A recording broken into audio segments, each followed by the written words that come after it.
几年后流行的卫生间。常规卫生间马桶都是竖着放，过道瞬间就变窄，不如这样做：一、拆掉原有淋浴房，清空回填的砂石，增加底部空间，用红砖砌围挡做跌级，回填陶粒、粉饰水泥砂浆再做好防水。避水实验3天，侧面镀锌方管框架，增加台面空间，外贴几块大理石，里面铺贴防滑的马赛克，这个位置要切圆角，才更安全。墙壁上挖一个薄薄的洞，里面瓷砖贴面，洗漱用品拿取超级方便。浴缸就这样完成了。关键是泡澡的水可以存放在右边的储存水池，可以重复利用。老公清洗水池也超级方便，下面放过滤器，过滤水杂质，旁边小型抽水泵，把过滤后的水分别引入马桶、洗衣机、冲洗水枪，满足日常打扫卫生的用水需求。上面做活动台面，方便检修和清理水池。2、淋浴区底下装上能自动左右滑动的轨道，上面盖上整片石材做拉槽，防滑的同时还不积水。滑道一边老公检修和清理水池也非常方便，不要单个地漏，而是做2个75的下水管，装个长条方形的漏。关键跑水快，颜值还超高，实用的淋浴区就这样完成了。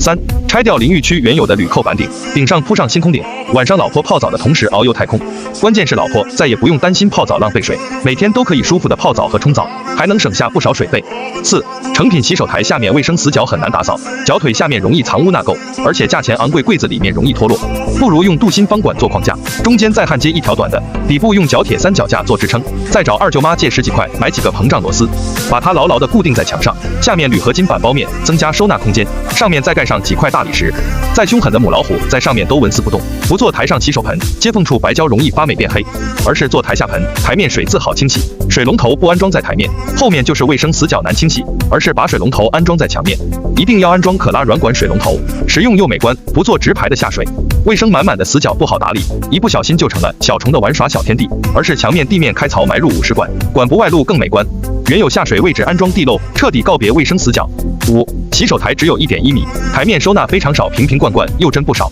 不如墙面挖2个洞设计壁龛，上面放清洁物品，拿去更方便。6、用镀锌方管做6面框架，中间竖着焊接几根短的，记得提前固定好水箱，外包几块大理石做围挡，好看又耐用。关键是增加了台面空间，安装壁挂马桶，水箱上做活动的大理石台面，冲水按钮面板可拆卸，方便下水管检修。壁挂马桶不仅颜值高，老婆坐在上面真的超级舒服，关键没有卫生死角好打理，记得这个位置要切圆角，撞不到人才安全。7、也许你看的不过瘾，也不想中间商赚差价，那就进入主页查看更多更好的设计。